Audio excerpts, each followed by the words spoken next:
Astaga, ada lagi tugas baru dia tinggal 10 menit. Aduh, lalu nih lagi website lah. Dulu gue refresh deh.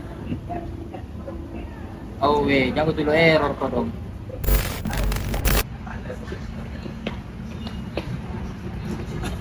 Apa kau bikin itu? Lagi lihat keamanan server website kampus nih. Terus? Lagi kirim banyak request ke servernya. Kita lihat seberapa kuat mereka.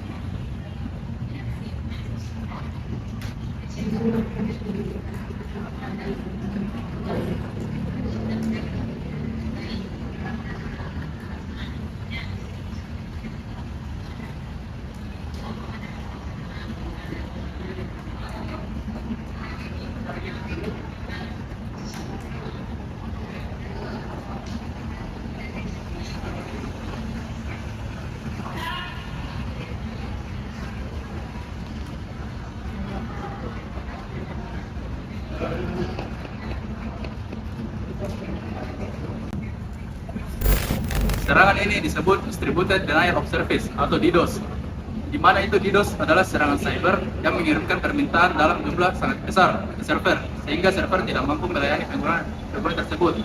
Dan biasanya serangan ini berasal dari banyak komputer sekaligus. Begitu dari menurut pengalaman saya. Kenapa tiba-tiba nih request server gue cok? Nggak sekali request masuk, astaga. DDoS kayaknya ini deh. Ya, error di websitenya cok. Harus kasih nyala firewall yang cepat. Baru blokir IP aku curigai.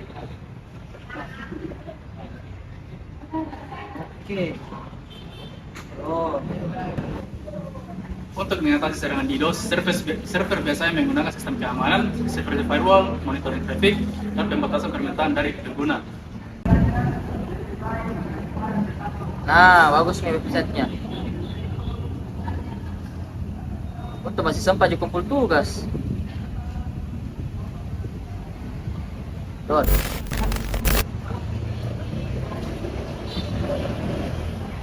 Oh, kenapa berhenti? Aku cuma ingin membuat keamanan server mereka.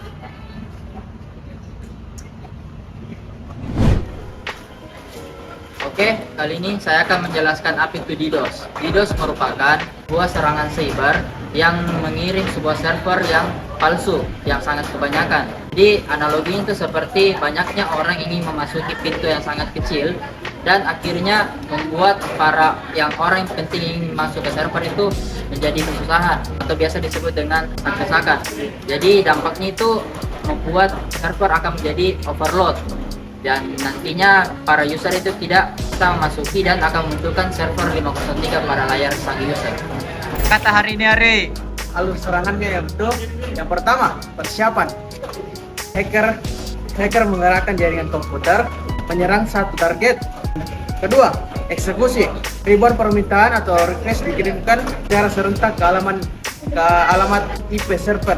Yang ketiga, kelebihan beban. Sumber daya server atau CPU atau RAM habis hanya untuk memproses request palsu tersebut. Yang terakhir, lumpuh. Penggunaan asli seperti mahasiswa tidak bisa mengakses layanan karena server sibuk. Selesai.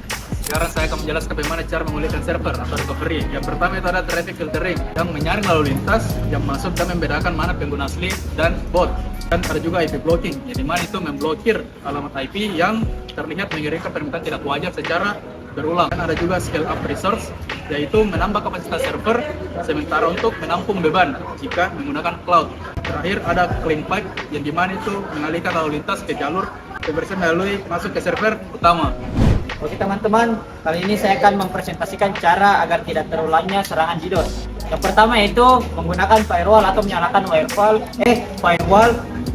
Yang kedua ada monitoring real time teman-teman. Yang ketiga ada layanan anti DDoS dan yang keempat sering mengupdate patch atau server. Baik, dari saya terima kasih. Wah, tadi sudah mendengar penjelasan 3 teman saya sebelumnya. Kali ini saya akan menjelaskan kesimpulannya dari ketiga teman saya. Jadi, serangan DDoS adalah ancaman nyata yang melumpuhkan layanan ke server menggunakan trafik palsu. Dampaknya itu sangat fatal karena dapat menghambat para akses yang sah di saat kritis untuk masuk ke server. Pemulihan dapat dilakukan dengan cepat melalui pemblokiran, juga menyalakan firewall. Intinya, karena server yang tangguh adalah kunci stabilitas layanan digital agar tetap dapat diandalkan setiap saat. Terima kasih.